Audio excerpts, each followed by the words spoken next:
Coach, just your overall thoughts on the afternoon and the performance today. Yeah, really disappointed with the result, but proud of the group's fight. I thought we came out of the gates kind of slow in that first half, and we're kind of stuck in mud from an offensive standpoint. Credit to Boise. I thought they kind of set the tone for the game. We made some adjustments at halftime. I thought we came out of the gates a lot better in the second half with the way that we started, especially from an offensive standpoint.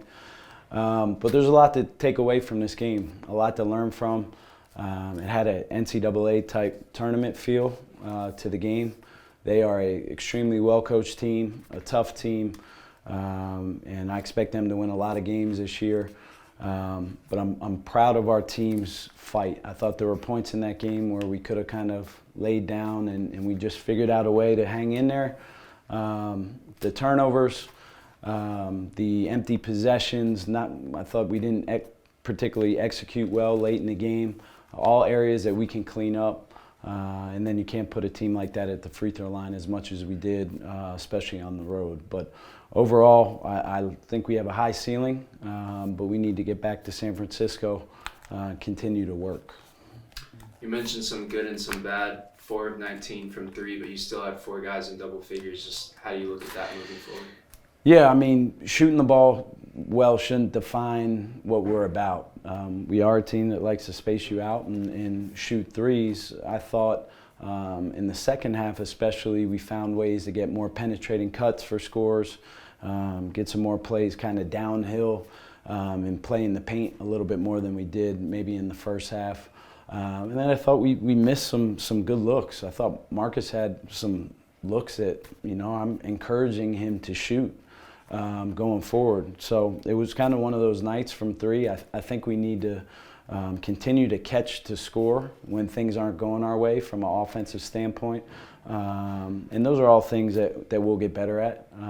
I definitely am going to be encouraging and continue our guys to take the right shots for our team. There's going to be nights like that. We have to figure out ways to win when the ball isn't going in the hole from deep. Aside from the result, Mobo continues to impress. Only 1 missed field goal again today and 1 rebound shy of a double-double. So what have you seen out of him through 3 games? Yeah, I mean, that's the expectation for him. When his motor is on and running, I think he's as good as any big guy in the country. And he has the ability to really affect the game on both sides of the ball for us.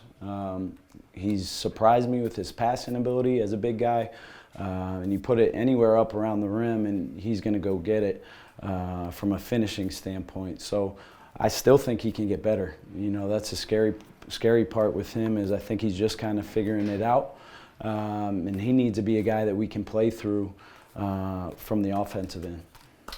You didn't get the result you wanted, but this atmosphere, over 10,000 fans, how does that help you prepare for later in the season and potentially March? Yeah, I mean, that was like playing a tough WCC road game, against as I said, an NCAA tournament caliber team. I expect Boise to win a lot of games. I expect them to be right there in the conference race in the Mountain West. Coach Rice has done a hell of a job with his program. This has been a program that has been a perennial winner. And he's done a heck of a job kind of instilling his culture. They're a hard defensive team to play against. But again, I think there's a lot of positives for us to take away as a group. We are not happy with the result, but I like where we can get to. We just, again, got to kind of continue to chop wood. You mentioned looking ahead. You have some big games in Arizona this upcoming weekend. Just what's your message throughout the upcoming week? Yeah, we got to get back. We got to get some rest. But we got to get back to work. It's going to be another hard slate of games next weekend. Obviously, opening up with GCU, who we have a lot of respect for. Bryce Drew does a tremendous job with his group. But we'll get back to work, and it's going to be about us Tuesday and Wednesday, and then we'll continue to start to prepare for Grand Canyon later on in the week.